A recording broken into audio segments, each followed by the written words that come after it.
back into the Tide Talk podcast. Stacey Blackwood with Jake Thomas. Jake, what's up, buddy? Man, I am fired up. I'm ready for some turkey and dressing, tomorrow. And thankfully, Saturday is a couple of days away still. That way, Friday we can relax and try to get all that food off of our stomachs that we're about to partake in tomorrow. Because That's I am right. going to eat way too much. I can guarantee You and the rest of America. it. Yep. Well, Jake, we're obviously here to preview the Iron Bowl, but just so everybody gets fired up and ready, I think this is a message that all Alabama fans need to hear. Bear with us as I share my screen here. I have no idea what I'm doing, but I'm going to play this video of Saban from tonight during Hey Coach. Just kind of his message to the fans, and I think it's something that we all need to hear. All right, so let's go. Everybody says, "Oh, they lost 2 games in a row. They're not any good anymore. We're just going to blow them out." It's just the opposite. It's just the opposite of that. All right, they're competitors. They have moms and dads. They have pride in performance. They have things that they want to accomplish and they want to do, and they want to be good. All right, they don't just throw in the towel. All right, they work harder to try to get better, and everybody wants to beat us. All right, so we're going to get everybody's best game. And I don't know why people can't understand that. And but and we're just it's you could say it's not fair to our players that they get everybody's best game. But they do. And they have to be able to compete through that and play over that. And it's I don't know. I mean, when I came here, everybody was happy to win a game. All right, now we're not happy to win a game anymore. We're not happy to win a game at all. All right, we think we should win games by whatever. And I don't think that's fair to the players either. All right, because our players work their butt off, all right, to be the best that they can be.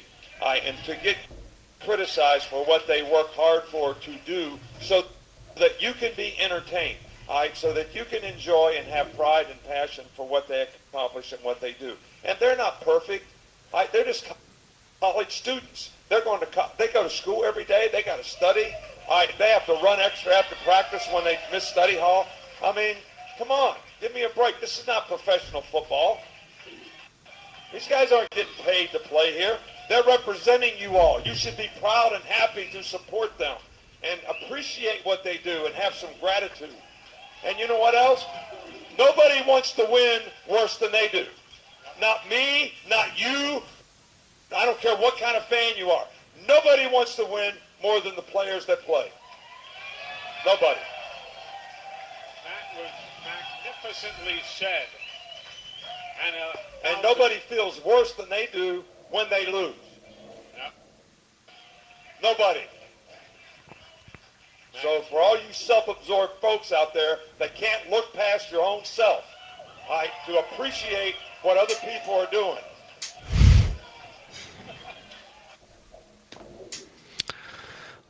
Love Well, it.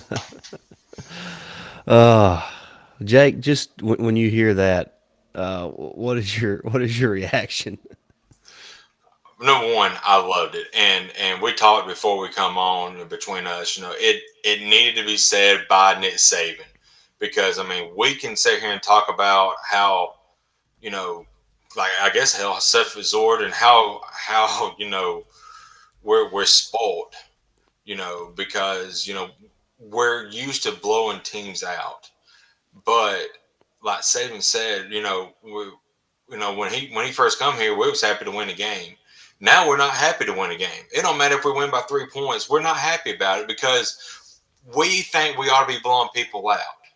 But that is not the case, and that's not the case with this team this year. This team is still really good, but they're not going to blow people out per se, But because this is the way football has changed offensively the last couple of years.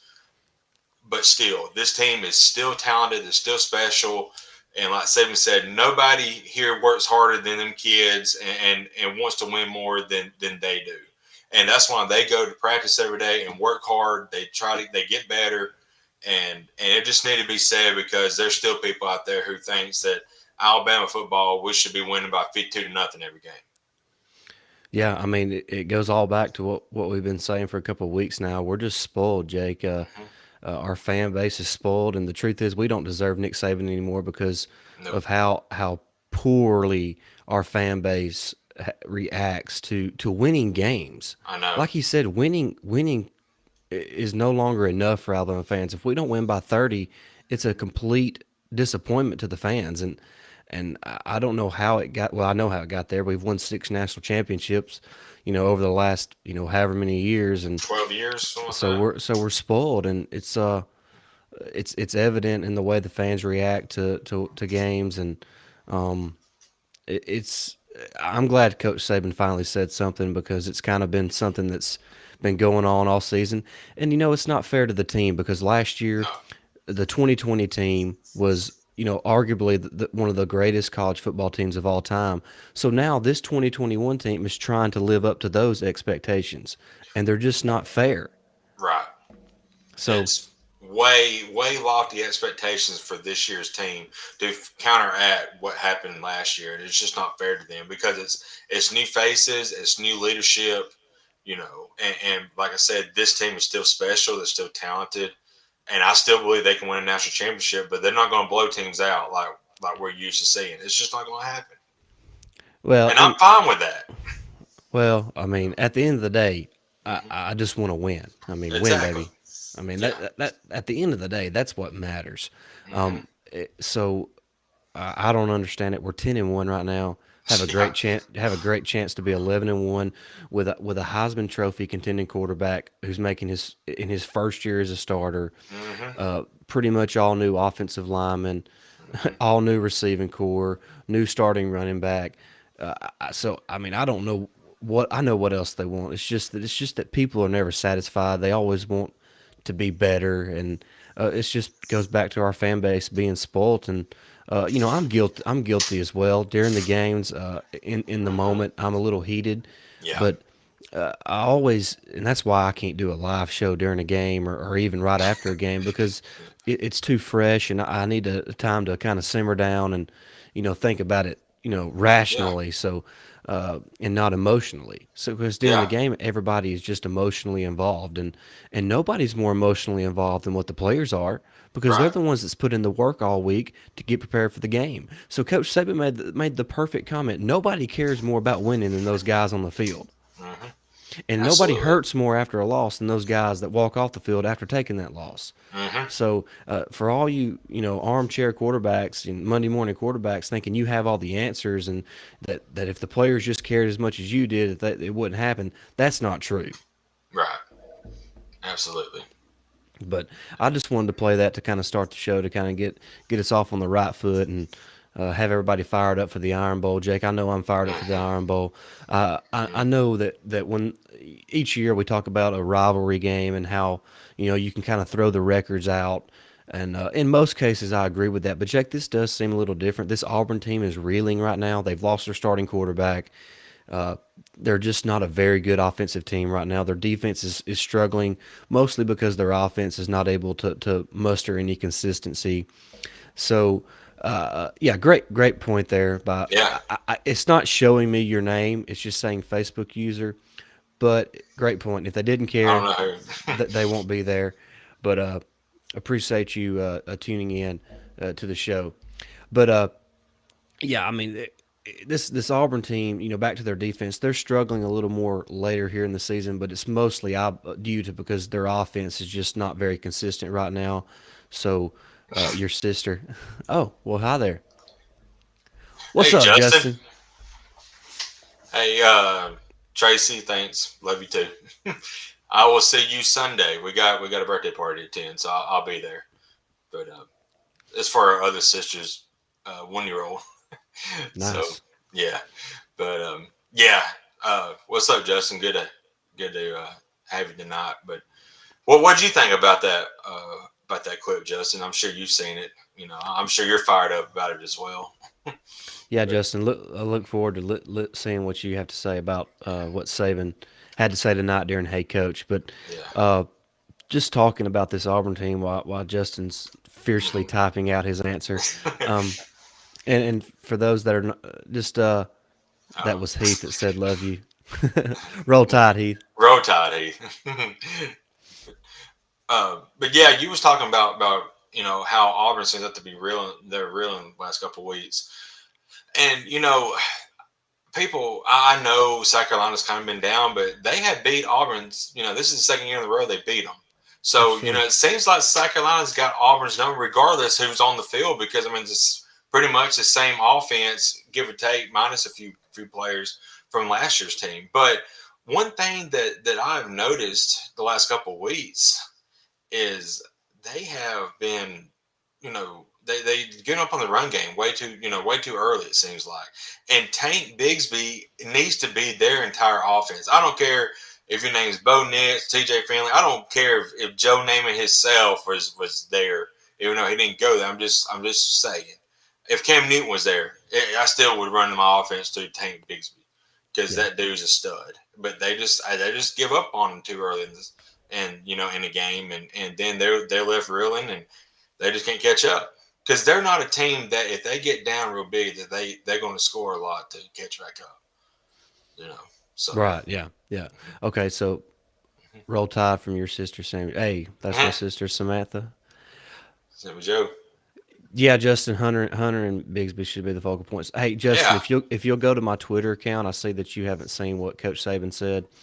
Go to my Twitter feed and look at my retweets, and you'll see about a 2.5 minute clip of Coach yeah, Saban going on a rant during Hey Coach tonight. It's pretty interesting, hmm yeah, looking at this Auburn offense, like you said, it needs to be focused around the running game because the truth is Finley's just not experienced enough to be a major threat. They don't really have any weapons outside that are just guys like Traylon Burks or right, anything like that you really got to worry about. So, but it's going to be tough to establish a run on Alabama. They're stout against the run. I mean, over the last several games, they're holding teams to under 3 yards a carry, and hmm when you average less than 3 yards a carry, it's hard to muster a consistent running game. So that's going to be tough on Auburn. If anybody can do it, it's Tank Bisbee though. He's a heck of a player. yeah, Is it Jaquez Hunter? Is that the other yeah. kid? Jacques Hunter, Yeah, he's really good too. he's a really good back as well. So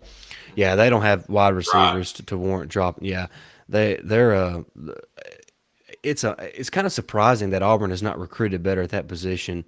Um, and people can talk about Bo Nix all they want, and we're going to talk about Bo Nix's comments that he made earlier this week here in just a minute. But uh, he would be better if he had some better weapons. yeah. I mean, he would put up better numbers if he had some better weapons. He doesn't have anybody to throw to. No, he don't. On the defensive side for them, I thought their defense would be their strength of their team this year.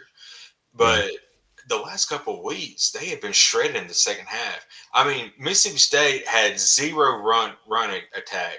And Auburn was still just dropping 8 because they knew they could defend the pass, and they couldn't do it. Will Rogers ate them up, and if Will Rogers ate them up, just think about what JMO, Bryce, and Mech is about to do to that secondary. If they don't have a good week in practice and don't try to fix some, get some things straightened out. their secondary should be better than what it is. I mean, Yeah. Smoke Monday's a good player. hmm Was it Roger McCreary at corner? I mean, he's one of the better corners in the country.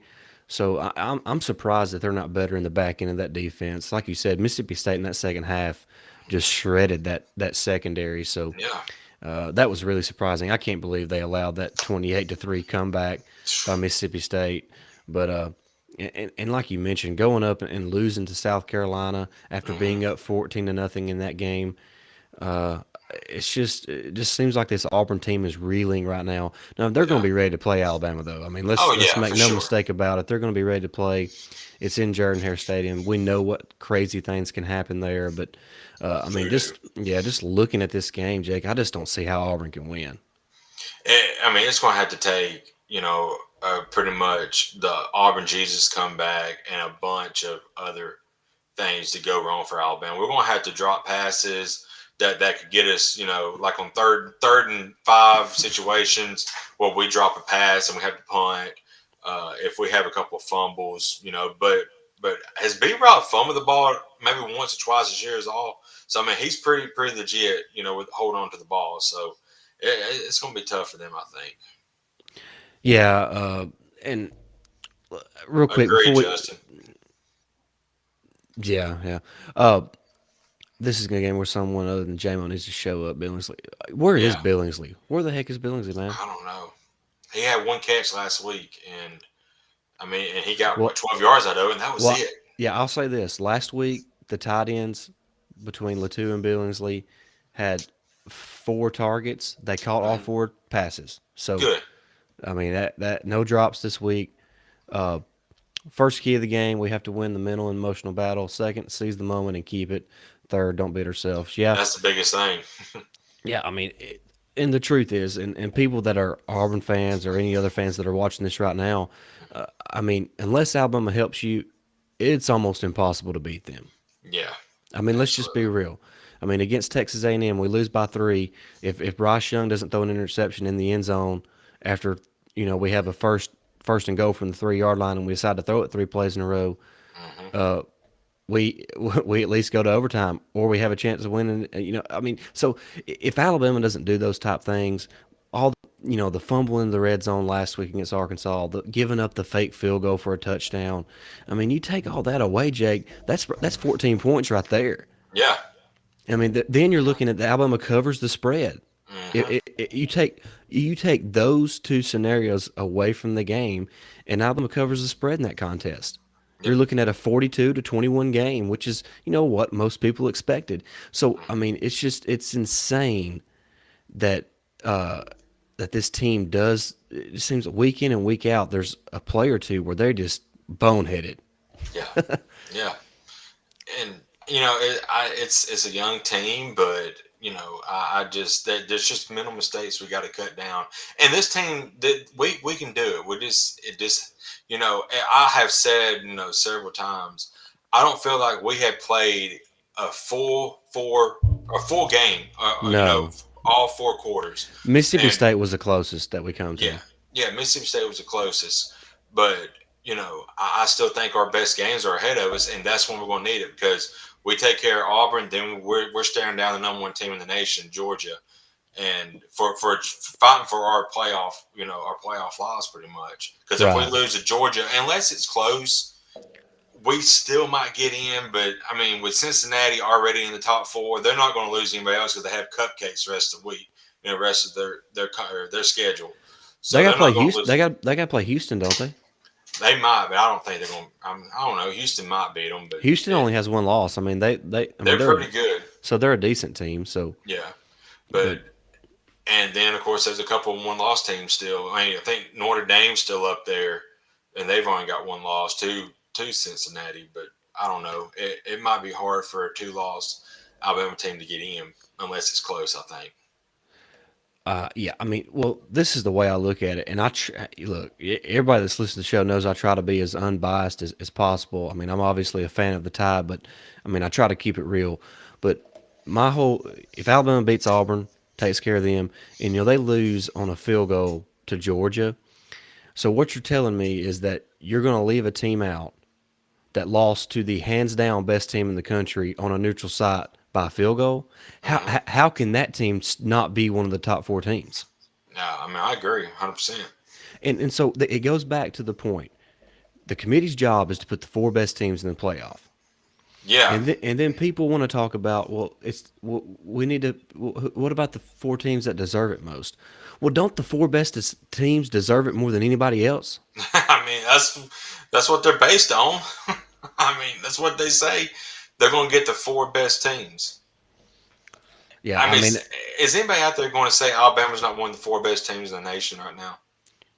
right. That's the question, Jake. Yeah. That's my whole point. Hmm. After Alabama beats Auburn, and like if they lose a close game to Georgia, there's not anybody in this country that would put their hand on the word of God and say, yeah, I don't think Alabama's not one of the 4 best teams.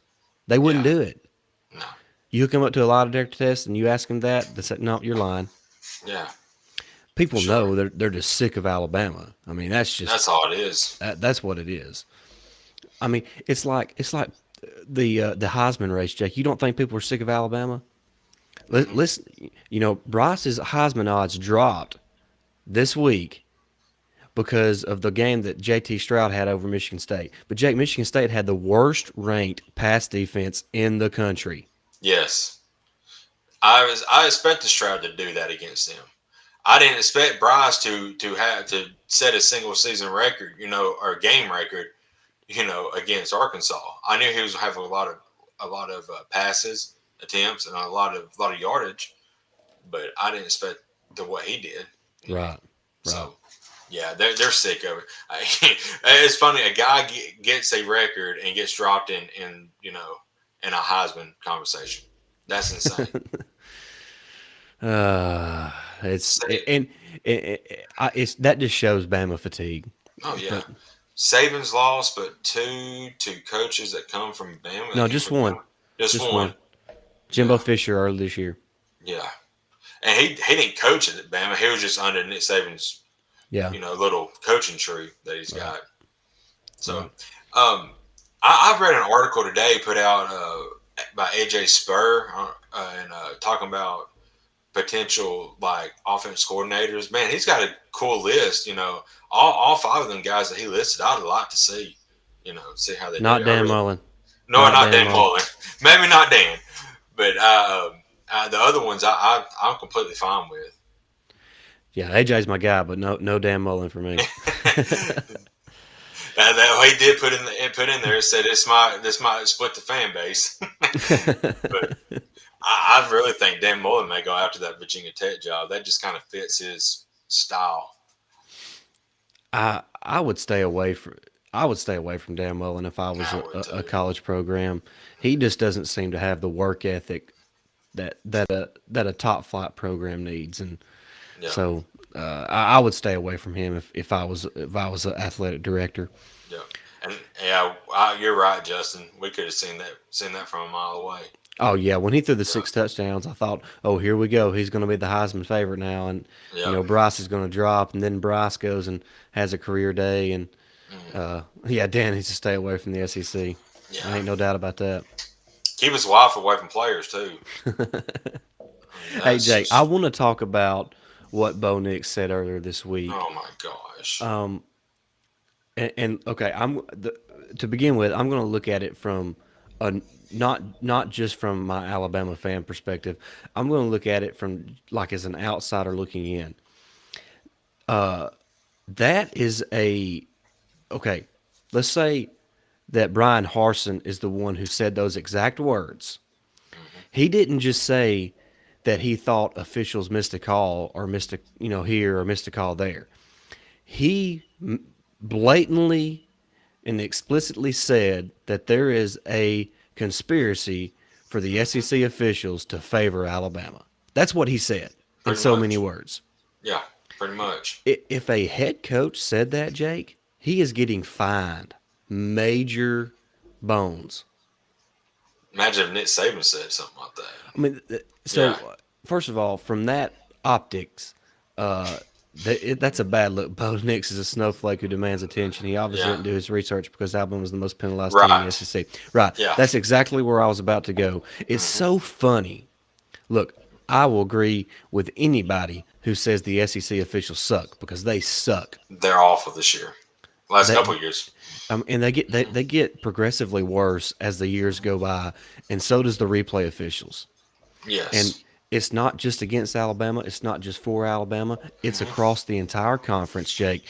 They are pathetic. They cannot make up their mind what a pass interference is, what intentional grounding is, what targeting is. They don't know what they're doing, what holding is. Apparently, if somebody can, barely grab a shoulder pad, and that's a holding penalty. But if Will Anderson is being held in a headlock, that's not holding.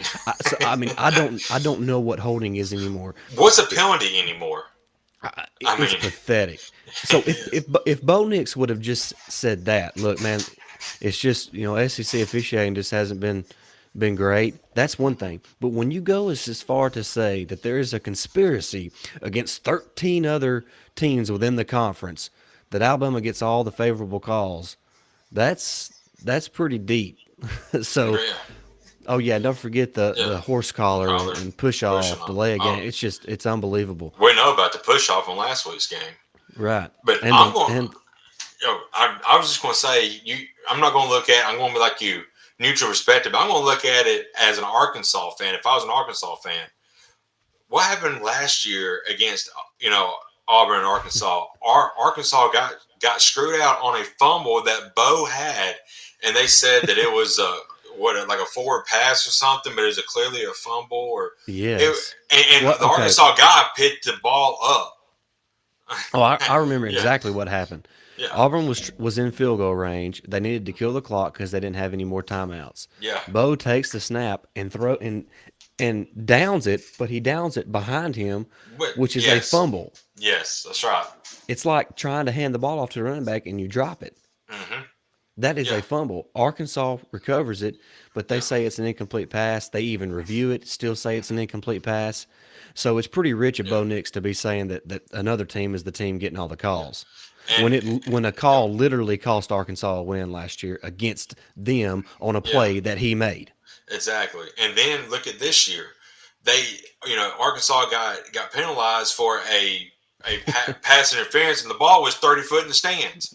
Yeah, And yeah. it was an uncatchable ball. I The mean, fourth row called it, but it was still pass uh, interference. yeah, I mean, so apparently, according to what these officials are saying now, there's no such thing as an uncatchable ball. You can throw it 10 yard or 20 yards in the stands, but if you're holding a guy, you're gonna get the holding. Don't matter if you can catch the ball or not.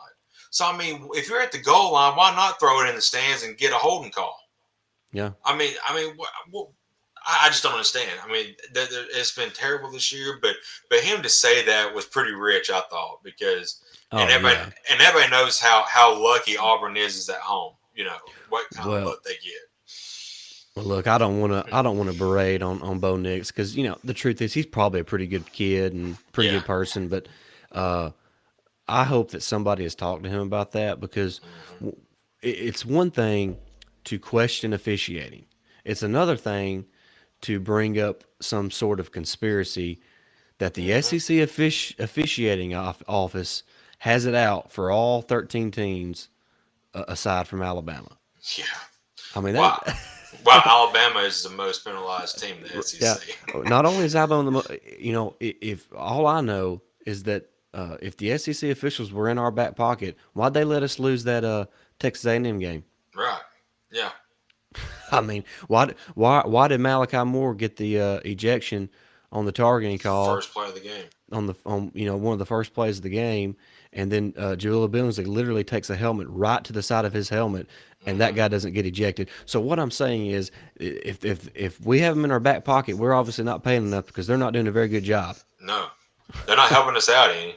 But But I wanted it's just I crazy. wanted to talk about that a little bit because Jake, that's Yeah. just that's pretty bad. I mean, Auburn's got this creed and it's a noble creed. If you go and read their creed, it's a really noble creed. I don't want to throw shade at that, but Jake, it's almost like a cult, and you can tell that Bo Nix has grown up in an Auburn home. He's named after Bo Jackson.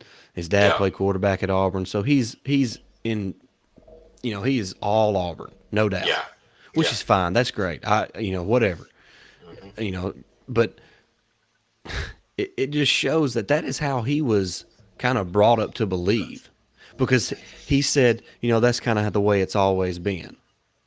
Not really. Like, dude, you've lived 20 years, so you've known and watched football for maybe 10 years. Right. I mean, Yeah. what are you talking about? Yeah. I mean, you act like you're some 70-year-old man saying, "Man, I've been watching these guys get all the calls for the last 50 years." Right. Yeah. Just give me a break, man. Yeah. Good grief. Take Baston Bark over Bo Nix. I would too. I would too. I want to circle back around to this game this week, the Iron Bowl, Yeah. real quick.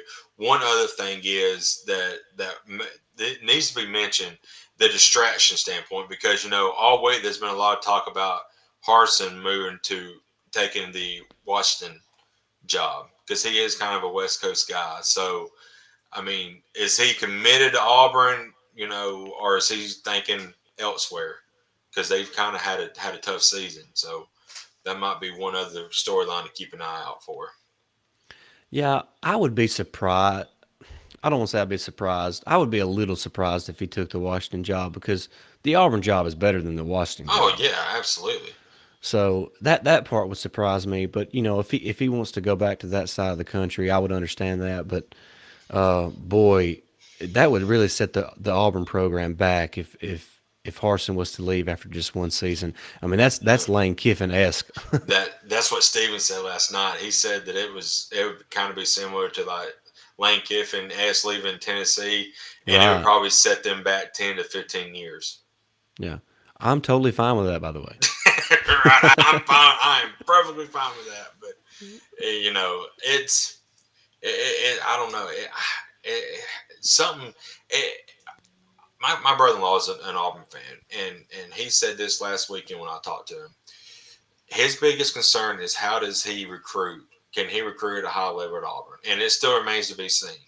So that if he don't want to recruit, if he can't get the recruits, then they're going to want him out, quick because they want to win at Auburn. So Right. Yeah. That's Justin says you also have to look at where our focus is. Each time we're heavily favored, we play like we haven't practiced in 3 weeks. Well, I think that's going to be different. I mean, it's the Iron Bowl. I mean, I think that part is different. I don't I don't really agree with the part that our team isn't focused. I mean, right, I think it goes back to, I mean, Jake, we take everybody's best shot every yeah. week.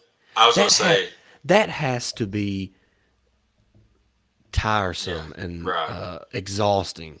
I mean, Justin, just listen to that clip that on Hey Coach that Saban said. He talks just about that and and how us fans are and what he expects from us.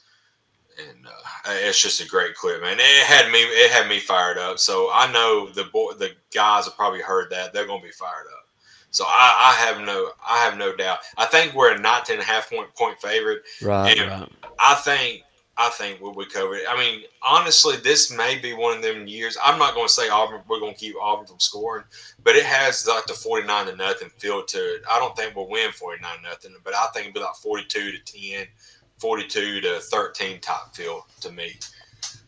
Yeah, I feel that way too. I just don't see how TJ Finley and that offense is going to be able to muster more than 10 to 14 points in the game. And excuse me, the Auburn defense is going to be on the field a lot. Hmm. I don't see them really slowing Bryce and JMO and Mechie and those guys down consistently over 4 quarters. So I see Bama getting into the high 30s, low 40s, and Auburn being in the low teen range. So I'm right there with you. I just feel like this is a game that Alabama dominates. I think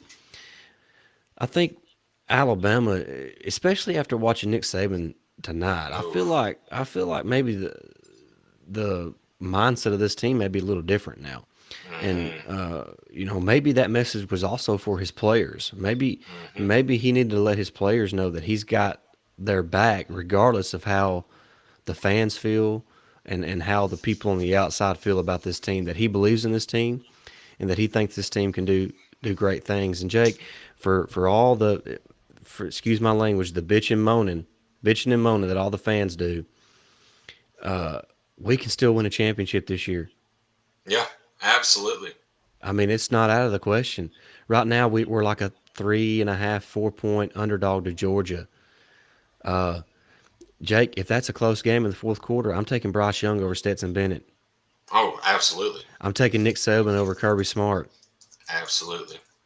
So, I mean, that's just how I feel about it. And so, and I brought that up to the DGD podcast last week about how because he asked me how I felt about that, and I said, man, I'll just be honest with you. If it's a close game in the fourth quarter, I'm picking Bama.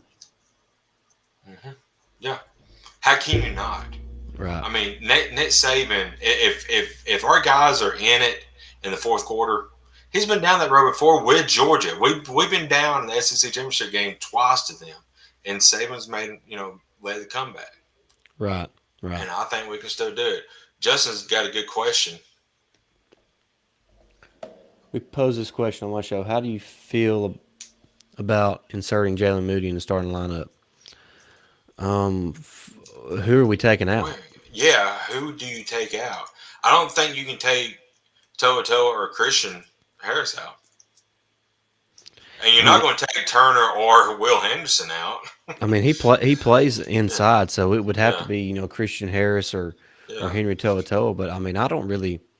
I'm not saying they're perfect, but they're not. Toa, no, They're. I Toa. mean, To'oTo'o's got over 100 freaking tackles. I think. Yeah, he had 14 tackles and 2 sacks against Arkansas, I think. Yeah. So I just I will say Toa has gotten better each and every game. He struggled there early with positioning. He might have been out of position maybe one time in the Arkansas game, but other than that, he's right on the money. Well, He's finally and so and I I mean, I just don't. The there's the problem point in the defense is not inside linebacker. I'm not saying they're no, elite because they're not elite, but no. I mean, Jalen Moody's not an elite player either. Mm, I mean, so I don't know what you gain by that, but uh, you know, we got beat by Traylon Burks 1-on-1. yep, That was the problem last week. yep. I mean, was there one bust last week? Maybe I don't. Was there really even a bust last week? I mean, Malachi and Joe ran into each other on a play, and that kind of got everything out of Yeah, sorts and let that's Burks open. that's when Job jammed on 3rd and Yes, 16. yep, Here's something yep. to consider: does Kirby panic and pull Stetson in favor of JT Daniels? Uh, If it that happens, that's JT's classic. going to I mean, yeah, if it happens, but JT won't have any game experience this year at Well, least. He well, had some that last year, but yeah, but I mean, that wouldn't surprise me if Kirby done that. no. Also, look for Yeah. George Pickens to play as well. George Pickens will probably play. There's a lot of rumors about him playing. But Pickens don't really bother me. I mean he's good, but he's not elite or nothing. Uh, Yep. GWB29 says I think we will play vanilla against Auburn, but then open the playbook on both sides of the ball against Georgia, like we did against Ohio State last year. Last year. Yeah, yeah, that Mm, was that's fine. that's a good point. Hmm. And the truth is, the offense is, especially in the passing game, is developing as the season goes on. We're seeing a lot more deep shots now Hmm. later in the season, A and lot more Bryce accuracy out of Bryce. Bryce is hitting those. Hmm. So I agree with you. I think the offensive playbook is slowly starting to open up as we progress through the season, and defensively, Right, Justin. yeah, Pickens isn't elite. This they, yeah, I agree with you. I mean, Mechie has as many yards, and he was our third option last year. Hmm. So I mean, he's kind of overrated, but not that he ain't a good player. He's a really good player, but he's not elite like they make him out to be. But defensively, man, I don't get the miscommunications that we have. I don't understand that part. But I'm not there in the team meetings. I'm not there during the game plan. I'm not there on the sidelines when they're sending in the plays. Hmm. But that part is that's the only part of the game that I get frustrated at, other than when we try to run the ball or try to throw the ball on inside the 3 yard line, 3 straight plays. Yeah. I can't remember. It might have been after the LSU game and the press conference. It might have been before that, but I remember Saban talking about the defensive struggles and how there's so much going on. Like we always talk about, there's something going on all the time, and Saban made the comment to Golden said, quit overthinking it and just get the play out there. Call play and don't change. Just let it ride, or to that effect. So maybe he's just overthinking everything too much. They Yeah, line up one way and then he's trying to get something out there and they just don't have enough time to do it. Just call play, and if it looks good, just let it roll. There's too much movement going on. I agree. All right, I'm going to run Frank. I'm going to come back to yours in just a second because I want to comment on that. Uh, Justin, I've been saying that all freaking year. Why are we not simplifying the defense? We have Yes. we have athletes on the field. Just play a simple defense. Simple Hmm. defense. GWB 29. I don't think Georgia's played an offense or defense. Hill Anderson as good as ours. Right. And That's before what I said Arkansas, all year. Yeah. Well, look, Georgia has not played a quarterback or in a wide receiver combination like Mechie and Williams Hmm. like this all year. I mean, they have not been tested. The biggest test at quarterback they faced all season is Hendon Hooker. Yeah, So what does that tell you? and Tennessee don't have the talent level we do. Exactly. All right, now I want to go back to Frank's comment Yeah, because this is something that I thought about all week. We saw a little more of it against Arkansas, yeah, Justin, that's right. but he says, let me find it again here. He said the only way Auburn can stop Alabama's offense is if they can effectively blitz. The Alabama's offensive line has given up 29 sacks and ranks 92nd in the country. Hopefully, the extra tight end / right tackle stays in to block to protect Bryce. Thank you, Frank. There you go. Yeah, Frank, I am 100% with you on this. I like the extra protection for Bryce with Kendall Randolph, Hmm. because the truth is Mechie and Williams, just play those two at wide receiver. They are more than capable of getting open against the secondary, and we know what Bryce can do when he has time to throw the football. So I am 100% with you. Uh, do run a 6-man protection, 7 every once in a while by keeping it back in there. So I agree, Frank. Yes. That's great input there. Hmm. I'm with you on that. I think that would be a great a way to kind of help protect Bryce moving forward. And I think we'll probably see a lot of that against Georgia. Yeah, and GWB 29. One of your, I want to make a comment real quick on your comment. I heard a lot of people say, well, Georgia played this same Arkansas team, and they dominate them. Okay, there's a difference. KJ Jefferson and Traylon Burks was injured, and both played and hurt in that game. Now I know Traylon was really hurting in our game, and he still showed out, which is great for him. He's a great athlete, and he's gonna get his stats. But KJ had zero effect on running the ball against Georgia because he wasn't healthy. Yeah, they didn't even So try to run him. no, he ran against us at a pretty good bit a little when he needed to. So it was a totally different offense when that we had against than Georgia had because they were a lot more effective. And KJ Jefferson had a lot more experience, when coming in later in the season playing us than he did when he was playing against Georgia. So that's Yeah, that's different. And yeah. Corey, what's got me so fired up is y'all finally got rid of your idiotic coach. Corey's my buddy from school, and he's a Florida fan. So, yeah, that's what's got me fired up. He should have been gone a long time ago. At least he should have got rid of daggum Todd Grantham about 3 years ago. He might still have his job today. But anyway, and yes, Justin, Randolph was solid against Arkansas. I mean, he played great, and that 6-man protection really, really worked well. So I'm hoping that continues. Yeah. Just so looking at the box score of the Arkansas Yes, Georgia game, Justin. uh, Jefferson only threw it 13 times, Yeah. So and he only ran yeah. it 8 times. Hmm. So I mean, so He was not 100%. yeah, yeah. I think Yeah. I do think. See, I'll GWB. I'm sorry, man. I do not want Dan Mullen. Stacey is not on the Dan Mullen train. I do not want him anywhere near the program. That dude is weird. And look, I think, look, he done a good job at Mississippi State, no doubt, but he never gets the Florida job if he didn't have Dak Prescott. No, he doesn't.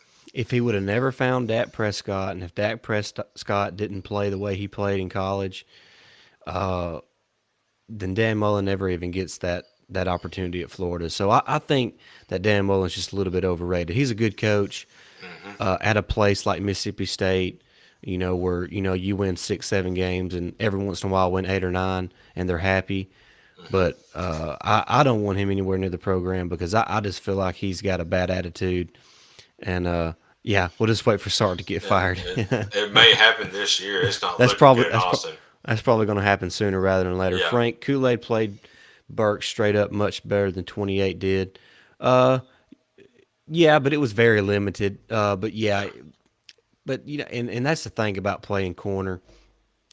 you know, nobody remembers the good you done. You only get remembered for the bad plays. So uh, he got beat on the 101 where Burks pushed off, Yeah. and then he got caught jamming and then ran into Malachi Moore and was beat. So everybody remembers those plays, but there was a lot more pass plays in that game than just those two. So, but yeah, I do think Kool-Aid, and it wouldn't surprise me if Kool-Aid is the guy this Saturday. To be honest with you, Yeah, I'll be fine with that. But Job, he's played well up to that, up until Saturday. He got beat on a couple though, and then of course that one fluke play against Tennessee where he was trying to get the call from the sideline and they just quick snapped it and ran right past him. That's not really his fault. But out of the corners, Jalen Armour Davis has played outstanding, and I mean I'm glad we get him back another year. I mean he is more of the lockdown corner type person that I thought Joe was going to be that guy, but JD has played outstanding, and I've been really impressed with him.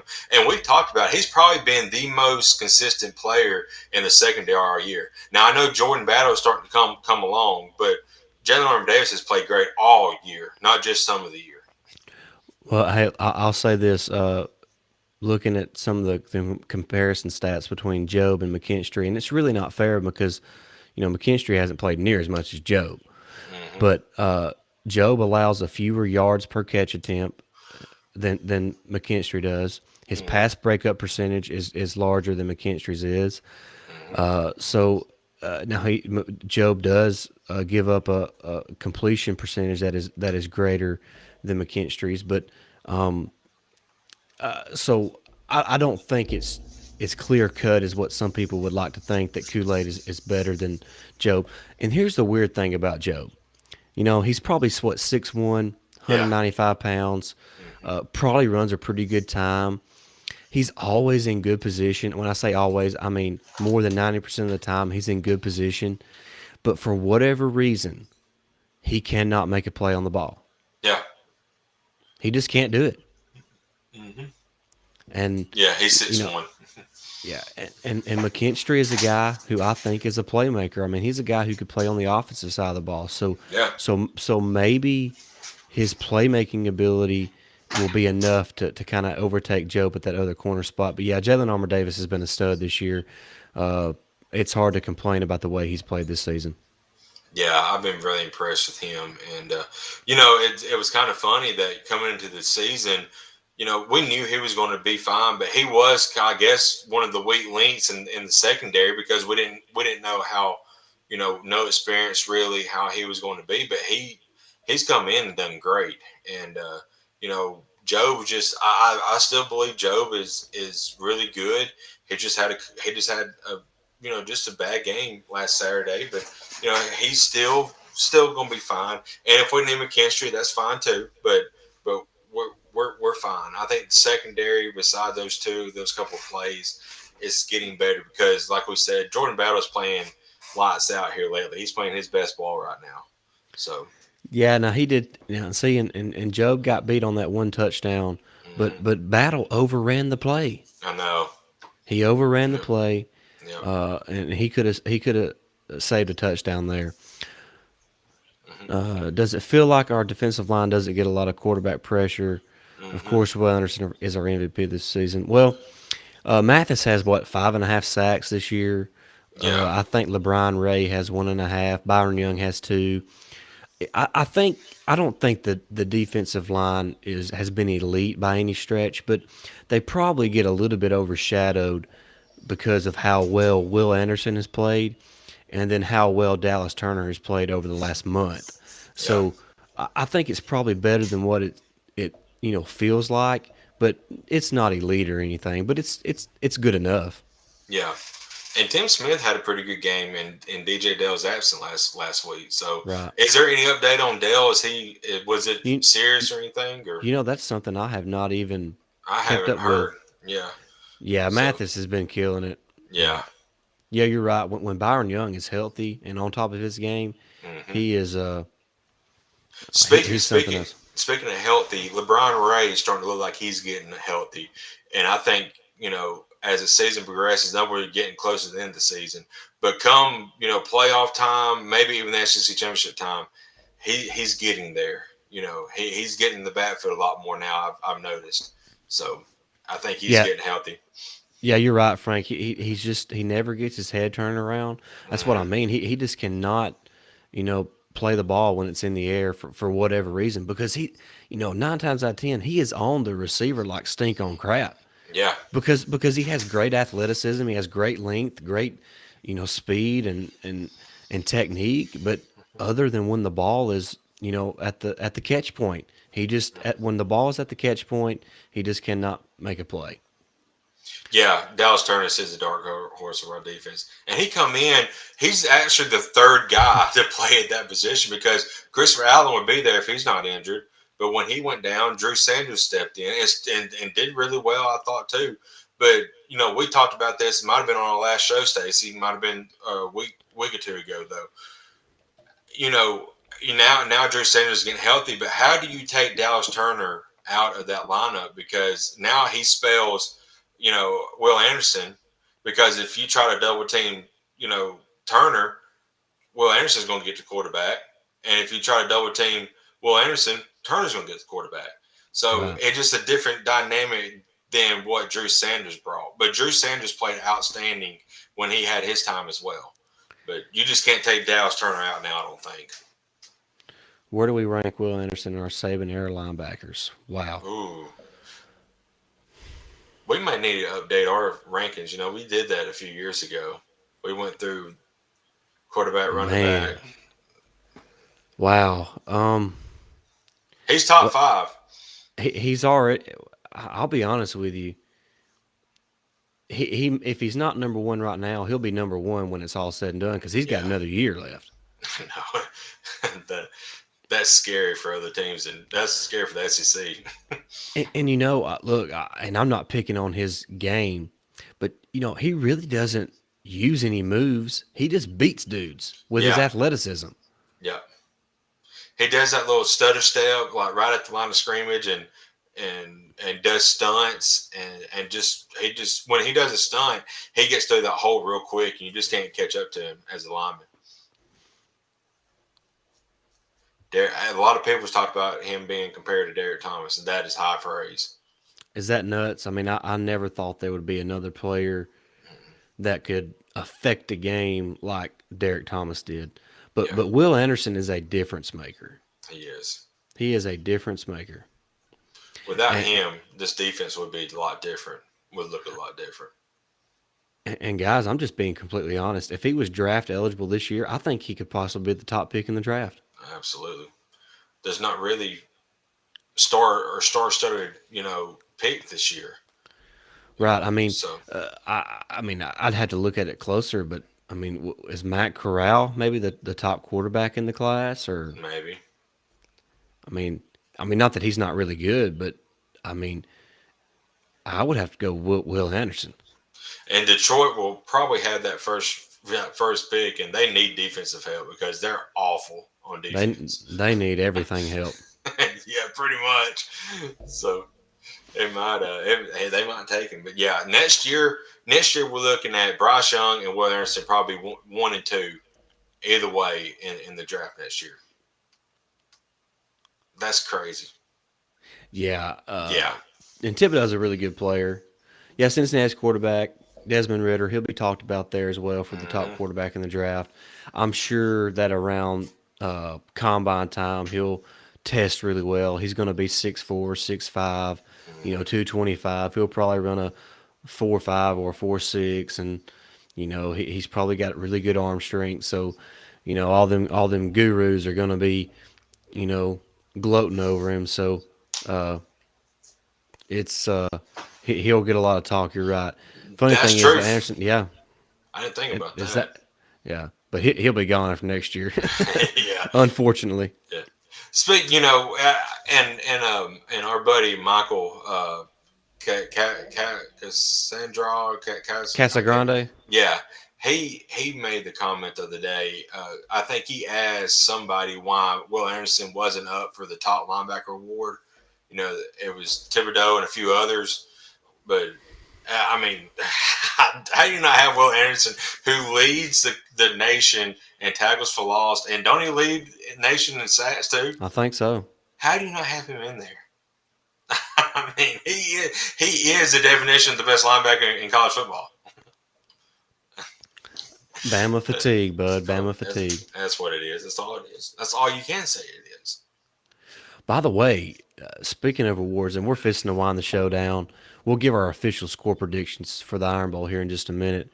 But speaking of awards, I mean, it's looking like Jamison Williams could potentially win the Bolitnikov. I mean, who had Jamison Williams, as one of the best wide receivers in the country going into the season?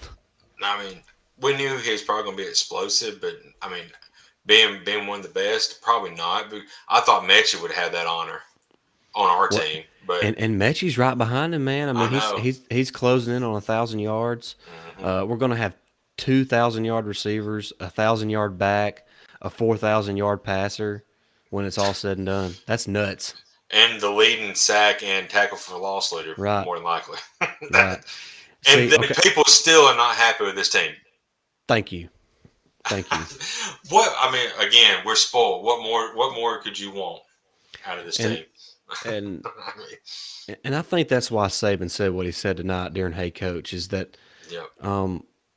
I think we kind of get caught up emotionally in the game as fans, and we kind of lose sight of how much the players put into each game and each week, each practice, and how much they have to work to just be able to get out there and perform on Saturday. And I know they have NIL deals now, but they're not professional athletes, Jake. They're still college students. They have tests to take. They have certain dates they have to make to for projects to be done. So it's not just like football is the only thing in their life right now. Right. So and you go to college to grow and learn. Right. And I know they're there on scholarship to play football, but I know as fans we'd like for it to be football only, but that's just not the case. Right. And Saban has stressed time and time again that he would rather see somebody get their diploma, because who knows if they're going to make it in the NFL. You're one bad blown knee out for not having an NFL career, and guess what? You need your diploma to fall back on. That's right. So I don't, he's all about school. And I mean, he loves football, but he wants them guys to get their degree as well. Yep. If nobody else has anything left to say in the chat, we're going to start winding things down here. We've been going for an hour. Wow. But we appreciate everybody interacting in the chat. It was a lot of fun. Jake, before we head out, man, why don't you give us your official score prediction for the Iron Bowl and offensive MVP and defensive MVP? I'm going 45-13. I think it's going to be way too much Alabama. Auburn they're just struggling right now. They're going to come out and play hard. I mean, it may be close to halftime, but I think second half Alabama pulls away. And offensive MVP, we can't do Will Anderson. I think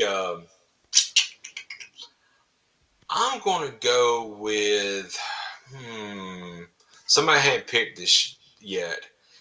I think Philadelphia Mathis is going to have a big game. I'm going to go Philadelphia Mathis. And offensively, I'm going to go with man, this is tough because we can't pick Bryce. We really don't want to pick Mechie or Williams because they're going to both have over 100 yards probably. And B-Rob's going to do his thing. I'm going to say Cameron Latou. I think he's going to have a pretty decent day as well. All right. Real quick, GWB29 says, I don't understand why James Franklin got a big contract extension. Me either. Me either. Justin, great show as always, guys. Appreciate you, Justin. Really appreciate you watching. Thank Trey you. Sanders, That's a good pick. Oh, That is a dang! good I pick. didn't think. Thank you, Justin. That is a good pick. One thing I want to say real quick before you say something. I meant to say this a couple minutes ago when I was talking about the Arkansas game. But is it Armand Brooks that number 7 wide receiver for us that played? Hush. Ja'Cory Brooks. The That's Corey Brooks, yeah. that's my Well, pick. well, Hush. I know. I'm just going to talk about. He is a daggum good blocker because when Mechie got, they just did a little swing pass out to him. He was blocking one guy. That guy got around him, but there was another guy right there behind that guy. He just pushed him down and ran over. I was like, man, he's a damn good blocker. Yeah. So I was Well, really impressed with him. well, that was going to be my sleeper pick of the game was Ja'Cory Brooks. I like it. But obviously I got Alabama winning. I'm going to say it's going to be. What did you say? So I don't copy your score exactly. 45-13. Okay, I'll say 42-13 then. There we go. I Somewhere got an right extra in field goal in there. there. Yeah, but offensively, I want I'm looking for Ja'Cory Brooks. We need a third wide receiver to step up. I think it's going to be Brooks. I think he's going to do it this week to give that Georgia defense something else to prepare for when we face them in the SEC championship game. Defensively, I am going to go with. Good Lord. I know it's tough. Give me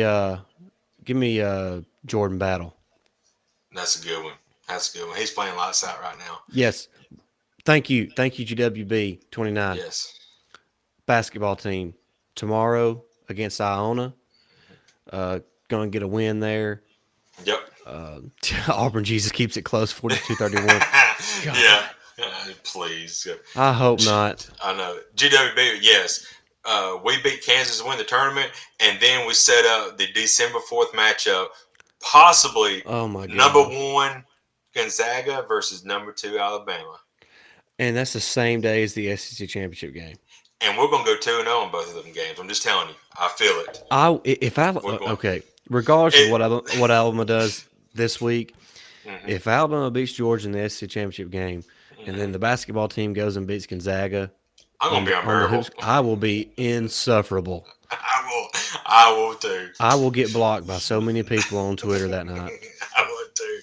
But Nate Oates is building a monster, and we talk about this all the time, man. I'm so glad we got him, and he was loving it down there. He's building a monster. We got to keep him. So we can talk another hour about the basketball team because I just love talking about it. Because it's so much fun right It now, is. man. Dude, they're a fun team to watch. They are. They're J.D. Davidson is what I love is Bediako. Man, I mean, man. He is a quiet guy who gets you double figure points. I mean, he's averaging right around 10 points a game. Yep. My cousin Vinny, yes sir. Yes. I love that. That's a great movie, by the way. Yes. But yeah. And then we're gonna get Gary back for this tournament. Sounds like so that's gonna help too. yeah, I seen obviously that they posted a video on Twitter today, and it looked like he was going through the warm ups with the team and back at practice. So hopefully he'll be back. That's just a extra energy guy who plays hard and going to get you some rebounds. So and Keon Ellis, he is similar to Herb, but his offensive game is far more advanced than what Herb's is. Yeah, he's a better shooter for sure. And I really like Keon Ellis. That dude's a dog. JWB, if you want to hang out, I got another hour to kill. Hell, I ain't doing nothing tomorrow. I'm off. I'm just gonna be eating all day. So hell, let's burn another hour talking about the basketball team. Yeah, we'll stay on here a few minutes longer. Yeah, I'm excited about the matchup. Of course, get to play Rick Pitino again. That's who Alabama played in the tournament last year, and I think they got about a 13-point win last year. I think it was 65-52 was the final. Something like that. That's just off the top of my head, but somewhere around there. But 68-55, somewhere in that range. But I know they lost some guys, but we lost some guys too, and still trying to find our way. It's still early in the season. You're really played 4 or 5 games so far, so you're still kind of figuring out your rotation. So there's a lot of questions that still need to be answered, but I really like what I'm seeing from this team. Jaden Shackelford is really consistent this year. He's averaging 20 points a game, and that's not just because he's had a 40-point game and then a 10-point game. No, he's been having 20. He's averaging 20. I mean, he's getting Mm-hmm. about 20 points every single night, and of course Quinterly's going to get his. I'm glad they JD come back. and JD Davidson, he is so good, not only with the ball, but he's really good without the ball. He's good at setting his teammates up. He rebounds. He plays hard on defense. He's still learning how to play collegiate defense, but he's getting there. He's definitely athletic enough, and has the physical traits to be a great defender at the college level and beyond. So he will get there. But you're right. That's where I was going with this GWB. He is going to have one of those games where you're like, yeah, that's why that dude was a McDonald's All-American, because he's gonna break out for 30 points, 8 rebounds, and 9 assists, and just gonna blow up. And it could be at any moment. And he's definitely capable of that. And he's gonna remind people why he was, a 5-star McDonald's All-American. Absolutely, and yeah, and you're right. We do have an easier matchup and to get in the championship. So yeah, I think it'd be Alabama and Kansas, and man, it's great times right now. The women's basketball team got to win tonight, so I think they had one bad loss to, I think you're what, Northwestern, something like that. It wasn't. Yeah, I can't remember who it Yeah, was now. but other than that, they've looked really well. They got some good young girls on that team that's really talented. So it's just great to be an Alabama fan. If you're not a tier one FOG, as we call it, a fog, a football only gump, you actually watch all the sports like we do and keep up with it. It's fun times right now. So No doubt. yeah, I mean softball and baseball is about to get started up here pretty soon. So in a couple months. So it's how good both of them are getting. As baseball team is getting there, and the softball team is there. Right. So and Yeah, GWB, no doubt. We peaked about, I don't know, 2 weeks early last year, but it's hard to complain. Get a SEC regular season SEC title, SEC tournament championship, and then made a run to the Sweet 16. So hard to complain on that. But yeah, we peaked about 2 weeks early on our shooting. yeah, Love dropping the 21 threes LSU. shit, Golly, I know I against I FBI Wade. I think I hate LSU basketball more than I hate LSU football. Yeah, I do too. And GWB, I don't know if you called one of our. It might have been our preview of the basketball team with Lane, but Stacey made the comment, and I loved it because it was true. Nate Oates, West won't have a tough schedule leading up because we may be 8-8 leading to the SEC, starting the SEC play, but we went on that tear in the SEC because we knew how our team was going to be, and we already had a good solid core and how it was going to play with each other.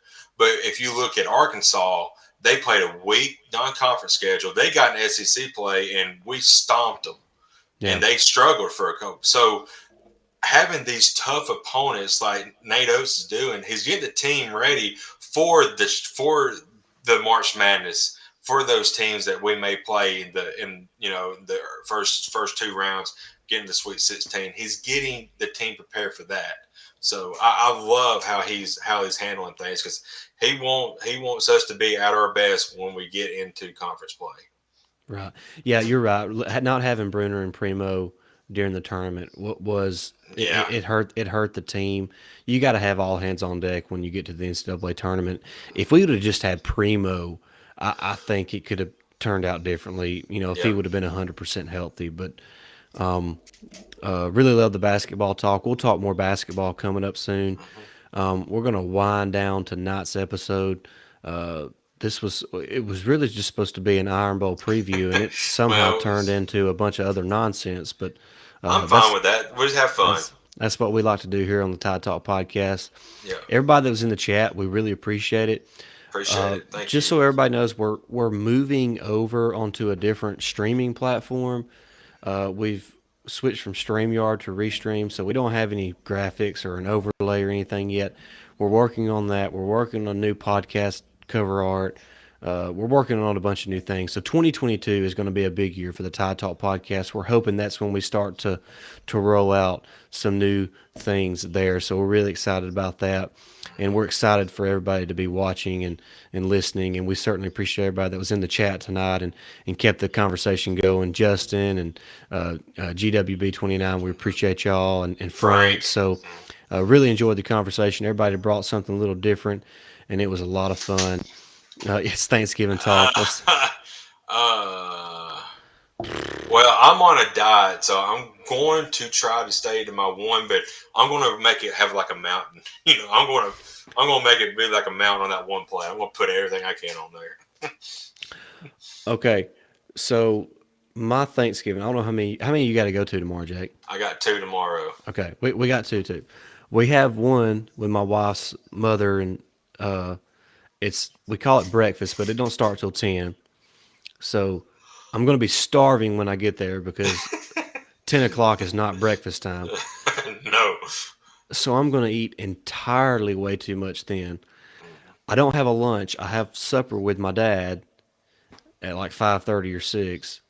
So luckily I have a pretty good window to kind of let everything digest and get the appetite back before supper gets around. So I'll have several servings at each of my stops. Mine's at 12 and 4, so I've only got like a 2.5, 3 hour period to try to digest and get mine. Your Swim poor down. gallbladder. Oof. my poor intestines. It's gonna be rough. What about you? What about you, GWB? I mean, Yeah. I'll ask you this: what's your favorite Thanksgiving, I guess, thing to eat? Yeah. What's your favorite? Your Your main course meal, like ham, turkey, chicken and turkey and dressing, whatever. And then what's your favorite dessert? My what's favorite yours? dessert is mine's pecan pie or pecan. There was a people don't know how to say it right. It just what's your preference? I don't even know what the correct way to say it is. I've always said pecan. Pecan, yeah. But I've heard pecan, I've heard Yeah. pecan, but I saw somebody draw a little thing the other day that says, "This is a pecan." It had a person peeing in the can. I was like, "Oh my gosh!" So, But pecan pie might be my favorite too. But my stepmom, she makes some mean peanut brittle. oh yeah, Anybody that's had peanut brittle, man, I love that. that's standard down here in the South. Peanut Yeah. brittle, it's king around here. I like a good chocolate pie too, but you know, chocolate chip cookies and all that. Check out the egg bowl. The egg bowl Oh, is tomorrow night. I'm the I'm the all for it. the egg bowl is a tradition at the Blackwood home Yeah. at my dad's on Thanksgiving night. So we will definitely be watching that. Can't go wrong with Over, what? I was gonna say over under 2 people hiking their legs in this game, like they did. I don't think it'll happen this year. Nah, I don't think so either. But peanut Can't butter go, pie, I forgot about that. that's good. That's good. Can't Yeah. go wrong with turkey and dressing. Yes. Yeah, Classic. it's pecan pie is just one of those things that. And all right, let me ask you this: homemade? Is it homemade pecan pie? Mm, Because yeah. I I like homemade pecan pie, obviously depending on who makes it, but Hmm. Edwards makes a incredible pecan pie, Yeah. For frozen. sure. Yeah. I've had that before too. Really good. The press conferences after the Egg Bowl. Oh man. Yeah, I mean, Mike Leach Oh my is like, gosh. he might be, I think as far as an attention grabber, Lane Kiffin is better in that regard. But as far as just pure entertainment, I got to give that to Mike Leach. Yeah. Absolutely. Yeah. Dude, his whole candy speech after whatever game it was a few weeks back, dude, that was Yeah. hilarious. That was. And he's always talking about a pirate. He's pirate ships and pirate buried treasure and Bigfoots, UFOs. I mean, you don't know what you're going to get out of Mike Leach. Yeah, that's not the kind of weird that I think Dan Mullen No, is. I no. think I mean, have you seen what he lets his wife do with the players? I mean, she locks lips with players. Yeah, I just, you know, I just nah. whatever floats your boat, man. I mean, I wouldn't let my wife do that to any other players. I mean, what the crap? That's crossing the line. I mean, that's almost like swingers right there. I mean, that's just that ain't right at all. I mean, she's like grabbing their face and like touching it, and I mean, yeah, it's weird. Dude, yes, I remember listening to Jocks when they had Mike Leach on. I always enjoyed that. Mike Leach he is an interesting person. He is. I'm glad he's in the conference, and I'm glad he's winning because I was afraid if they didn't start winning, he might have been gone. But Well, you know, this year is exactly what Mike Leach is going to be at Mississippi State from now until either they decide to fire him or he moves on or he retires or whatever it is. What are they? Were they 6-5 right now? yeah, and have a chance to win 7 games, maybe Yeah, 8, depending on this game, and then right. in the ball game. They're going to win between 6 and 8 ball games every single year. Uh, maybe one year they go 5-7, but then the next year with all the guys coming back, they go, 8-4. So, Did not did know y'all that. what? I did not know that. I've never watched the series Friday Night Lights. Full I hadn't disclosure. either. Yeah, I haven't either. Need to check that out. Is it good? I've never watched one single episode of the show. I hadn't either. Give me a rating out of 10 on a scale of 1 to 10. Justin, how good is Friday Night Lights? I cannot believe there are people still watching this catastrophe of a podcast, Jake. We went from the Iron Bowl preview to everything, but thank you all for hanging in there No with us. doubt, hanging in there with us. 100, I should say 120 hours, an hour and 20 minutes. Wow, if it was on an hour 120 To hours. some people watching, it may feel like 120 hours. I look like I've been on here 120 hours. I'm getting bags under my eyes just sitting here. Looks like, but man, this has been fun. 9 A out 9 of 10. out of 10. I Okay, have Netflix. There I you do go. too. Okay, so Jake, I would hope you have Netflix. I mean, it's Yeah. 2021. Oh, I jailbroke my my Fire Stick, so I got everything. Full disclosure. Shh. But okay, we may need to have some sort of episode. Maybe we can do this in the off season on some TV shows and okay, because I know another popular show. I know it's no longer on the air. Is Game of Thrones. I've never seen 1 second of Game of Thrones. I've watched just bits and pieces, but if you can get into it, it's pretty entertaining. But I just got to sit down and watch TV. I don't do a lot. This is my game room. All you can see is a big stop sign behind me, but this is my game room. So I'm in here like most of the time I'm at home. So I don't watch a lot of TV. Justin, I'll that do that. sounds Okay. awesome. That Yeah. sounds like a fun. We'll plan something out. See when is maybe we can plan it before the bowl season really starts, or Yeah, that's somewhere in fine. that time frame. That's fine. What is that, Justin? You may know there was a Titans on HBO yeah. Max. I'll check it out.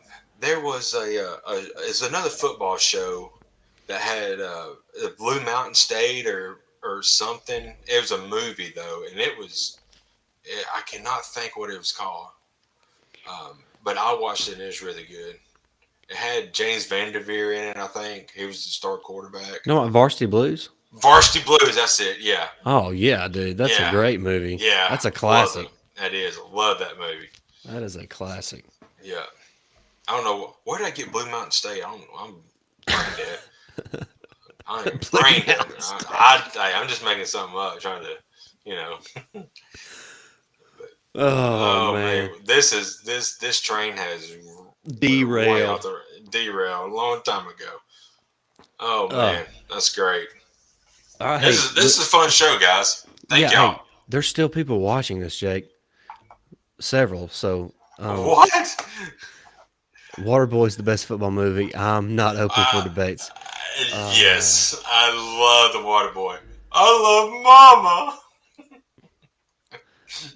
Yeah, It's hard to beat the Waterboy. You're right, yeah. but um, I don't know. Remember the Titans is probably my favorite. Friday Night Lights, the movie's really good. Friday Night Lights is really good. Um, Man, remember the Titans, and what was the other one? It was that. Oh gosh, that's it the was story. the. Yes, It's yeah, cool. The story Waterboy goes story. right. Yeah, Yes, it is. exactly. Yes. Um, what was the? It was more of along the lines of a Christian movie, but it was a football movie. I cannot think of what it was called, but Oh, Facing the Giants. yes, I Yeah, love that one too. that is a Had a good good movie. that had a good story in it. So, Yeah, and of course, We Are Marshall. That is probably another classic movie. yeah, yeah. That one kind of gets forgotten about, but that was a Yeah, really good movie. I really it enjoyed was. that movie. I did too. Facing the Giants, Yeah. yes. Yeah, Facing Giants is great. Yes. But William Marshall, like you said, does get overlooked, but it talks about that history and the plane crash. It was amazing. Gridiron Gang, that's another good Yeah. one. Yep. Okay. All right. So we're gonna have to do something here. Let's because me and Jake, neither one really watch a lot of TV shows. Hmm. So we If we're need gonna some. keep continuing, I gotta get a dip. Okay, hey man, hey, I'm gonna make a T-shirt. Me and this guy at work has come up with this genius idea for a T-shirt. Keep calm, and pack that lip. Hmm. I think those that would sell like hotcakes, man. I'd buy one. But so me and Jake need some. Yeah, longest yard. Yeah, how did we Hmm. not mention that before? Gotham. I have watched all but the last season of Gotham. That's a really Never good watched it. show. Really good show. I haven't watched a. No, Justin, you may know, but JWB, Stacey does a podcast, another podcast, The Blacklist, Yeah. and I've been wanting to watch it because I mean it's entertaining. I watched a little bit, just episodes that Stacey have on when we go hang out. But I really want to get into it and watch it because it looks amazing. Oh, it's a great show. Great show. James Spader is the main character, and he is freaking awesome. Yes. But but what is yeah? What is some shows that while people are still watching this for whatever reason, um I, um what if you're watching? Get in the chat and tell us your favorite TV show, past or present. Yes, James Spader's an icon. He was born to yes. play the role of Raymond Reddington. Has he Inc- ever won an award for it though? Has he won an award yet for it? no, which is a That's a disgrace. yes. That's a shame. That's a bull crap. If you don't, if you have never watched the show, just get on YouTube and search Raymond Reddington monologue. There's going to be about 100 of them, and every one of them you could say, "How did he not win an Emmy just for that scene?" I'm serious. Just do it. Do yourself a Ju- favor and watch it. Justin, you talked about the Marvel shows, but did you watch the Avengers Endgame? Because if you did, I'm just going to tell myself me and my wife went and watched the movie theaters, and that last big fight against Thanos. I mean, I was in tears. Everybody in that movie theater was in tears. And whenever you hear Avengers Assemble, you know, Dude, I dude, mean, I we got all chi- jumped up. Oh yeah, I got I chills right know, now. I know, man. I mean, that was just like, oh my gosh, you know, and we went dry eye in that place. It was so amazing. I know I've seen bits and pieces of Boston Legal, but I've never watched it from start to finish. But I would like to watch it because he was hilarious in that. Stacey, you remember we had an old TV show that we used to watch with our grandparents called Jag. You remember it? Oh yeah, I Jag. loved that show. Yeah, I have not. I have there's not still thought about that show in reruns. years. There's still some reruns I catch every once in a while. I'll just flip it on and watch. Um, Okay, for the handful of people still watching, get in the chat right now and tell us your favorite TV show, past or present. we The got 100 Office. messages in the chat now. Thank you The guys. The Office. Yeah. Yes, The Office is one of my favorite shows of all time. I have it on repeat. I mean, I've probably seen all 9 seasons 9 times. And I love all the Marvel stuff. I've yet to watch Loki, I haven't either. I have not watched WandaVision, so I have not watched those yet. But I do want to watch them. Speak- But usually what I do is I work a lot and I do this, and I also write part time for Roll Tide Wire, but so I don't have a lot of free time. But when I get off, around Christmas and the New Year, I usually stay up around the clock watching stuff on TV. So I try to catch up on stuff then. So I'll probably catch up on Loki or something else. yeah. If they Brooklyn 99, yeah, that's really funny. That's a really Yeah. good show. Uh, JWB and Justin, have you guys seen The Witcher yet? I haven't seen it. It's see, I'm a gamer, so I Mhm. know. Like I said, I play video games. I fell in love with the Witcher series on the gaming. Walker, So Texas Ranger, yes. yes. Uh, Chuck Norris, baby. so I love The Witcher, and Henry Cavill plays Geralt, and that was the perfect guy to play Geralt in that, in my personal opinion. So I have to it's watch it. yeah. Um, Another friend of mine told me about that show just this week that I need to watch that. Yeah, so it is really good. Superman and Lois is very good. Um, Also, there's another one on Amazon Prime. They had a new season coming out. I haven't watched the new season yet, but it was called The Boys. It was about how this ragtag group of people were actually going after superheroes because there's actually bad. So, I'm sure that is great. Yes, That's awesome that you met Chuck Norris. That's incredible. yes, it is. I watched Walker Texas Ranger every single day as a kid. That is not no joke. I watched it every single day, Hmm. and I watched In the Heat of the Night, another old show. Oh wow, yeah.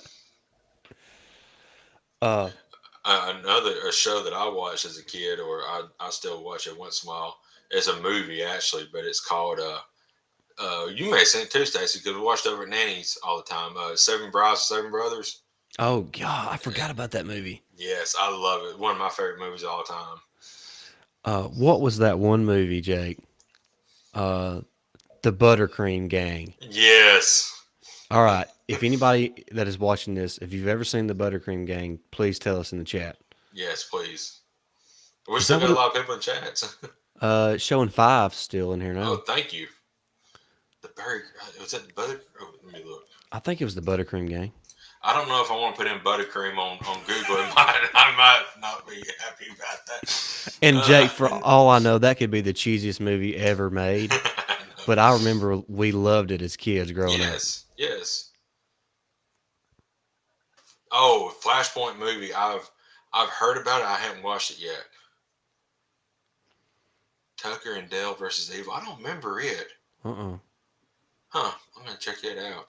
Yeah, it was called the Buttercream Gang. I'm glad you looked it up, not me. Flashpoint Paradox is fire. Apparently I gotta check this Flashpoint out. I'll tell you, any movie that's got John Wayne in it too, I'm watching. I will sit down and watch a John Wayne movie. Yes. Yes. I mean, that if you're an American, you have to sit down and watch a John Wayne movie. Yeah. Has anybody here watched Lonesome Dove? Oh, Don't yeah. it come out usually around this time anyway? Oh, yeah. Because Oh, it's like a 2-week marathon. Dude, that's a classic. That is a classic. Okay. Yellowstone. Y'all watch Yellowstone? I've not seen it yet, but I've heard people. I've been trying to get into it. I've got to sit down and watch it. I love Yellowstone. I love Kevin Costner. Anything he's in, I watch because he's just a really good actor. I think. Michael Keaton will be Batman again on Flashpoint. It's dealing with the Whoa. Whoa. Yes, No Country for Old Men is really good too. That's a dude. The coin flip scene in No Yes, Country Justin. for Old Men. Mm-hmm. Bret Hart. Yeah, Bret Hart was. That's right. Yeah. Dude, this We're getting conversation is so fun and so it is. random. It How did is. we? Okay, I keep it going. But how in the world did we get started on this? It's been 30 minutes ago now. I forgot how we did it. I watched the The Ranch. first season of The Ranch, but I haven't watched any more. I enjoyed it. I just haven't watched the rest of it. I don't remember that. I want to check that out. It's got what's his name?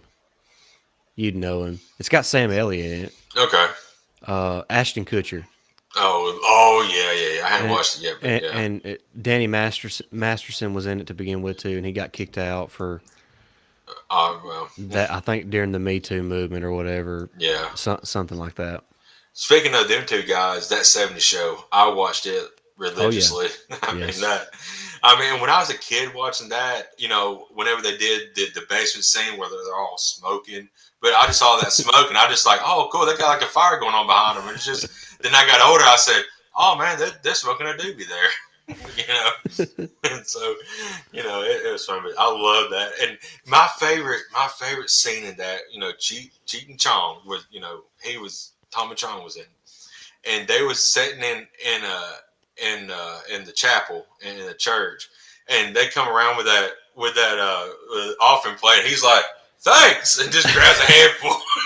I was like, "Oh my gosh, that is great." Gosh, yes. Man. Y'all keep them rolling. Malcolm in the Middle. Everybody Hates Chris. Yeah, I watched both of those. I mean, I wouldn't say I've seen them all from start to finish, but Yeah. um, Yes, they are, Justin. I've seen that. are they really? Mm-hmm. I did not know that. And no joke, the other day me and my wife and some of our friends or somebody, I don't know who it was, we were talking about that 70s show.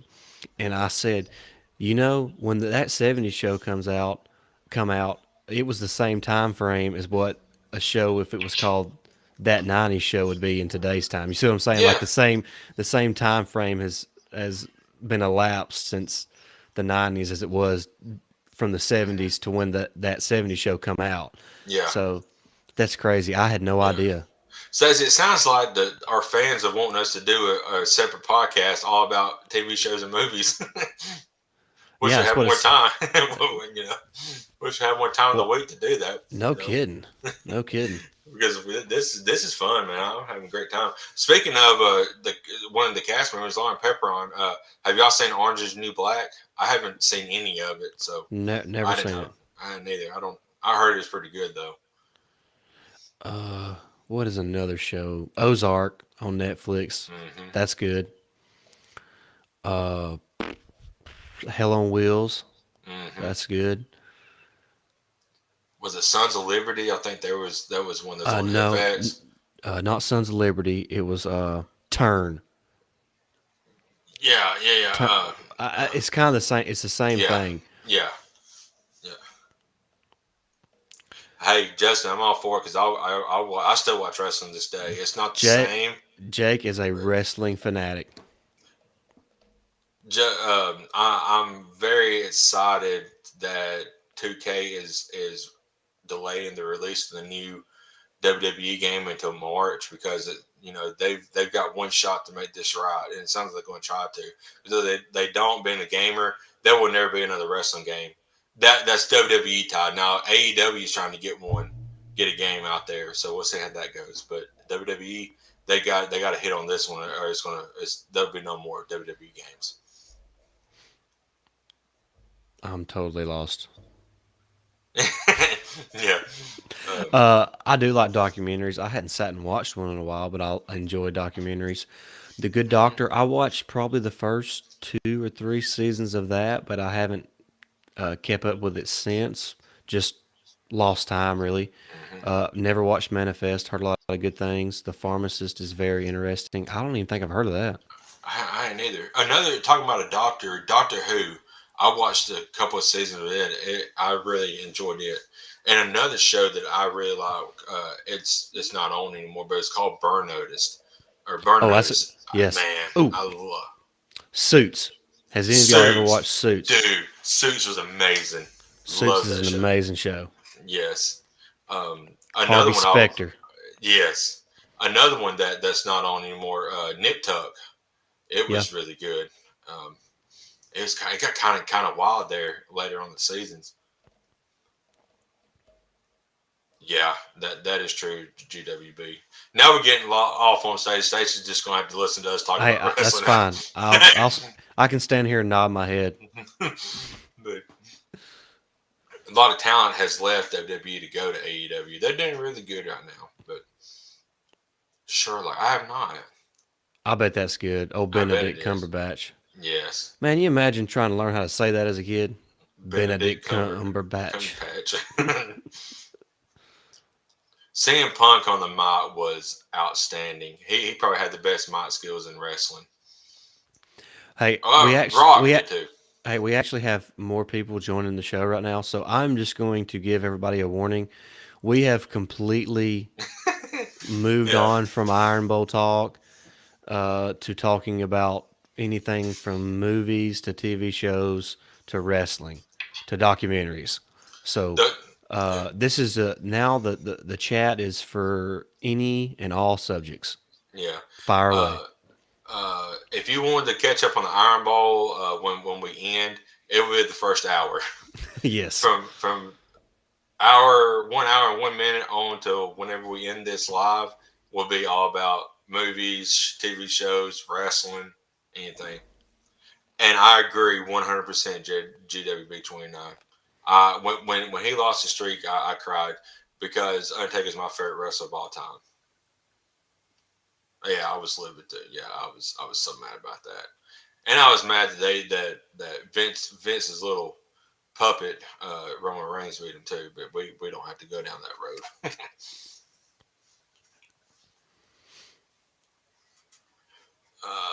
I'm trying to think of another TV show that I've watched.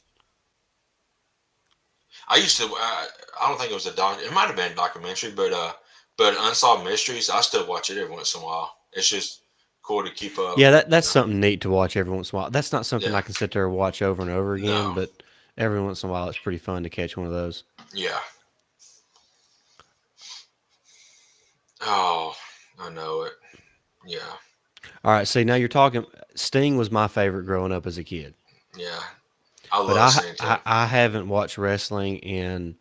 See, I'm 32 years old, so probably close to 20 years. Criminal So Minds is good. yeah, Criminal Minds is a really good show. NCIS is still one of my favorites. NCI, see, I feel the same way about NCIS and Law and Order. They're good TV shows, Hmm. but it's by the book. It's the same thing Yeah. all the time. Yeah. I never heard of Umbrella Academy. I might I have to hadn't either. write that down as well. That reminds me of a of one of the blacklisters on the show The Blacklist. There was somebody. The organization's name was called the Osterman Umbrella Company. Lost, I never got into. I don't know why, but I heard it was really good.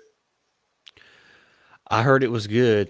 Um, I've never watched it, but no, I'm not gonna say it. I'm not gonna say it because I don't want to mess up anything for anybody. Right. Um, a show that I mean, and it's more of a cartoonish show, but it don't matter how old a guy is, I still watch it. But Dragon Ball Z, Oh, I mean, Dragon Ball Z. I still go back and watch old episodes of it because that just it don't matter if you're 5 or you're 30 like I am. I love it. Once upon a time, I heard it was pretty good. I haven't watched it yet either. That's the one that goes like a different twist on Disney, like characters and stuff. Okay. Um, oh, another show, Longmire. That's a really good show. Oh, my one. I watched it religiously when it was on A&E. Then they moved off A&E, and I haven't watched it since. But I don't think it's on air anymore. No, So no. Netflix picked it up for one, maybe two seasons. mhm. It's good. Yeah, Longmire, he was tough. Hey, you need to watch. You need to watch the end of it, buddy. I do. I need to catch up on that. I'm at the start of season one, just catch all the way back up, just refresh my mind, and then go from there. I did read that there are several people who like main characters who died in it, so that's kind of saddening. Hey, But uh, if you like Longmire, you'll love Yellowstone. I heard that. Yellowstone is Longmire uh, intensified greatly. Okay. I And heard. I heard on Yellowstone they dropped the L bomb a good bit. oh, it's yeah. You can't watch it around your kids. No, I don't have kids yet, so I'm good there. I watched the first two seasons of Designated Survivor. Then I watched a couple episodes of season three, and I'm like, nah, I'm out. I didn't But really get into those Survivor, shows. no, Designated Survivor. Oh, is it something different then? Okay. Yeah, that's it's Kiefer Sutherland is it. Oh, okay. Okay. The concept of that show is fantastic, and they done a really good job for a couple seasons, and then they kind of lost it there. Speaking of Keith Sutherland, he had a show, and I cannot think of the name of it. Y'all guys might have seen it, but I don't. 24. It might have been. Was that the one with the little boy? Oh, I don't know. I did There's that. one. Well, I think of Kiefer Sutherland. I think of 24. Well, Jack Bauer. yeah. It might be Jack Bauer. I think it was, but it might have been something about a little boy. He's trying to that has some kind of like special ability or something. But and there was another show. It only lasted one season, but me and my mom watched the show and we loved it, and we was upset it didn't get a second season. But it's called Flash Forward, I never heard of it. and it was good. It was intense all the way through. Uh, yeah. Can you still see the chat, Jake? If I take it Hmm. off our, okay, good. Yeah. Um, I was seeing it twice, so it was kind of getting on my nerves. Yeah, Draft Day is a good football movie. I like that movie. Kevin Costner is fantastic. Kevin Costner's good in anything. Hey, a show on Netflix. Uh, uh, The Last Kingdom. I heard it was really good. It is fantastic. I'm gonna check that out. It is fantastic. Any of y'all have seen The Last Kingdom in the chat?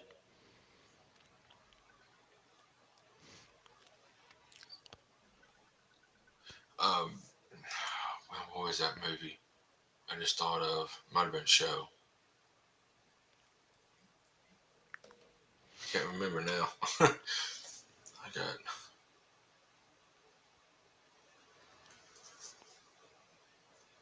Oh, I used to watch Naked and Afraid a lot. That's a pretty fun show. Hmm. I highly suggest The Last Kingdom. Yeah, It's I want to see that. I I can't believe I hadn't said it before because it's up there in one of my favorite. Watch Will Smith's movie King Richard. I hadn't even Is heard of that. is that the one about the Williams sisters? He's the dad of the Williams sisters. Is that it, Justin? Because I've seen previews of it. Oh, I mean, I think it's. I mean, it's about him, but it's about the Williams sisters. I do believe, yeah. All and right, we just their had story. we just had somebody else join the show. Hey, happy Thanksgiving, buddy. Appreciate you jumping on tonight. Had a lot of fun. Yeah, thanks GWB, and keep like and subscribe on YouTube, and get your and set a reminder. Get the notifications so whenever we do go live or plan to go live, you'll know. Okay, that's what I thought, Justin.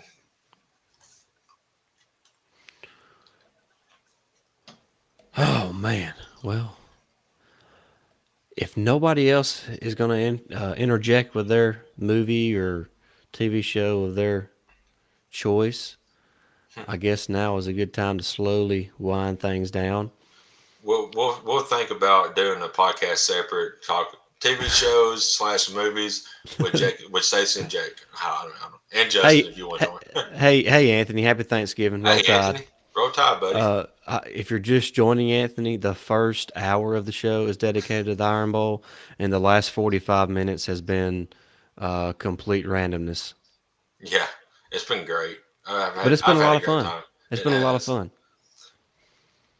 It's been awesome. Yep. But I think that's going to do it. Appreciate everybody watching. Had a lot of fun talking tonight, not just about the Iron Bowl, but about Thanksgiving meals, about documentaries, about wrestling, about movies, about TV shows, about James Spader, about Kiefer Sutherland, all sorts of interesting conversations were had tonight. And we appreciate everybody that was in the chat. DH Baller. Make sure when you go subscribe to him. Will do, brother. Will do. Thank you. Most definitely. There's our first Twitch comment. We are streaming on Twitch for the first time tonight. So great to have DH Baller on there. We will definitely get you a sub on YouTube and follow you on Twitch as well. So we appreciate that. And if you're not subscribed already to our podcast, make sure you hit that subscribe button, hit the notification bell, give us a thumbs up. And after the live show, if you didn't get a chance to jump in the live chat, jump in the comment section on YouTube and drop your score predictions for the Iron Bowl. Really appreciate everybody watching. Hope you have a great Thanksgiving. Justin, happy Thanksgiving to you, brother. Roll Tide. Really appreciate everybody. I had a lot of fun. Hopefully the Alabama comes out, plays well on Saturday, gets that win against the Auburn Tigers so we can move on and get ready to face the Georgia Bulldogs and beat those dirty dogs there in Atlanta, Georgia, win the SEC again, and hopefully make another run at a national championship. But for Stacey Blackwood and Jake Thomas, roll Tide. Roll Tide.